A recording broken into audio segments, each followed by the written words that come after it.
Hey guys, Rob again. This is one of those teal colored base coats, so this is not a clear coat. I'm going to use the Lukat Fix It on here, see what happens. So I'm simply going to put this on like this, then I'm just going to go like that. So remember, when you use this product, don't use it like a wax. There's no wax in it. All you're going to do is clean. Look how beautiful that's coming out. Wow.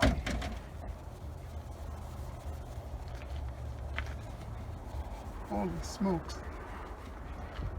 Now it's normal when you're working on a base coat. You'll see the color coming off. It's perfectly fine. Remember, you're restoring the paint by cleaning it. You're not masking it. You're not waxing it. You're cleaning.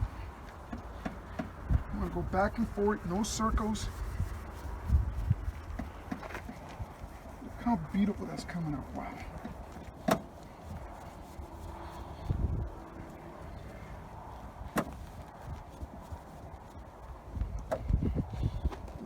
So now, this.